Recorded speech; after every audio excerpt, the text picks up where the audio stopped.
A vulnerabilidade e o estado psicológico do réu são cada vez mais discutidos no sistema penal. Você percebe uma maior sensibilidade da justiça para essas questões atualmente? Então, essa questão da imputabilidade que você está falando sobre essas questões psicológicas, psiquiátricas, ela está sendo hoje vista de uma forma mais séria por parte da justiça. Antes a gente tinha os hospitais psiquiátricos, ainda temos, né? E está havendo uma mudança de forma tímida, mas está havendo uma mudança sobre isso, principalmente por força do Conselho Nacional de Justiça, está acabando com essa política, está tendo uma política antimanicomial, uma palavra difícil, né? Está havendo essa política para justamente tirar esses hospitais penitenciários e levar essas pessoas que evidentemente têm uma inimputabilidade, seja ela relativa, seja ela absoluta, para um tratamento ambulatorial. Estão entendendo que fatores endógenos da pessoa, ou seja, fatores internos, intrínsecos, devem ser tratados por medidas ambulatoriais. Então, por exemplo, a lei de drogas estabelece que aquele que é isento de pena em razão da dependência química tenha praticado um crime. Isso é feito através de um incidente toxicológico, um incidente de sanidade mental, que ali o réu é submetido a uma perícia médica, ou o réu pode, evidentemente, constituir um assistente técnico para acompanhar, evidentemente, aquele julgamento sobre o incidente e verificar se ele era imputável ou inimputável no momento do crime.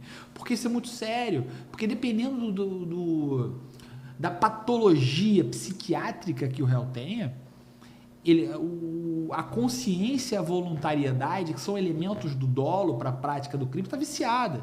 E se a imputabilidade dele está prejudicada, você tem dois elementos ali prejudicados por conta disso. Primeiro, a imputabilidade, que é elemento da culpabilidade, e ele não tem consciência do que ele está fazendo. Se ele não tem consciência, ele não tem dolo, por conta dessa patologia psiquiátrica que ele tem. Então, isso tem que ser levado muito a sério.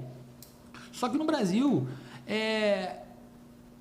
o Brasil é um país punitivista. Por mais que falam, que fulano saiu, que foi anulado, que foi... Não, eu não consigo, eu não enxergo isso. Eu vejo pessoas sendo presas o tempo inteiro. E a gente tem que explicar o óbvio porque aquelas pessoas estão presas. Para elas não ficarem presas. E as pessoas não querem ouvir. Então, principalmente esses fatores sobre essa imputabilidade tem que ser levado muito sério. Tem pessoas que estão presas que elas não precisam de cadeia. Elas precisam de tratamento médico. E um detalhe é que essa política de antimanicomial é muito recente no Brasil. Ela veio agora pelo Conselho Nacional de Justiça. Exatamente. Eu sei porque minha esposa está se formando agora em psicologia, a gente conversa muito sobre isso e ela me informou. Eu achei muito interessante. Se eu não me engano, foi bem... Essa discussão hoje sobre a política antimanicomial ela é muito importante porque... muitas pessoas que evidentemente têm ali uma patologia psiquiátrica, seja elas que tenham tido uma absolução própria por conta da prática de um crime ou não, elas vão para hoje, por exemplo, se for para a prática de um crime, se porventura dentro daquele momento da medida de segurança ainda tiver uma capacidade de periculosidade, ela vai ficar num hospital penitenciário, um sanatório legal, digamos assim. Esse nome já é um em desuso. E hoje em dia, por exemplo, no Brasil, a gente teve o caso do Ximenes Lopes, que é justamente isso, uma pessoa com deficiência física, uma deficiência psiquiátrica, estava internada numa clínica de recuperação ligada ao SUS, teve um susto e acabou morrendo.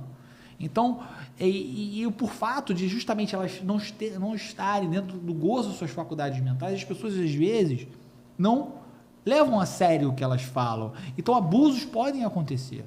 Eu não estou dizendo que o crime tem que ficar impune, eu acho que é o seguinte, se porventura for comprovado que existe uma questão intrínseca, endógena, que seja uma questão psiquiátrica, que levou aquela pessoa a praticar o crime no momento e a ação, na ação ou omissão em que a prática do crime foi feita, isso tem que ser levado em consideração, porque a conduta dela está viciada, por conta desse problema que ela teve, e colocar às vezes ela num sanatório legal, num hospital penitenciário, às vezes agrava ainda mais do que porventura poderia ser resolvido com um tratamento ambulatorial. Não estou dizendo para ficar desacompanhada, de livre, leve, solto, não, porque é possível você ter um acompanhamento pela justiça por conta do tratamento, e se ela se recusar, evidentemente, aí fazer uma internação provisória, se for o caso, ou até uma internação definitiva por conta da medida de segurança. Agora, o tratamento ambulatorial, às vezes, surte mais efeito,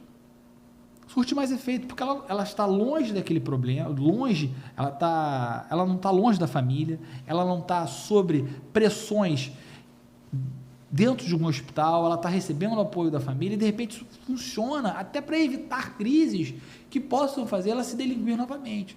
Então, essa medida do CNJ, para mim, vem de grande valia para o processo penal, apesar de estar sendo feita de forma paulatina. Eu acho que ainda tinha que ter um acelerador maior sobre isso, porque ainda temos muitos casos de pessoas que praticaram crimes por forças externas, por forças internas, ou por causa fortuito, ou força maior, por questões patológicas.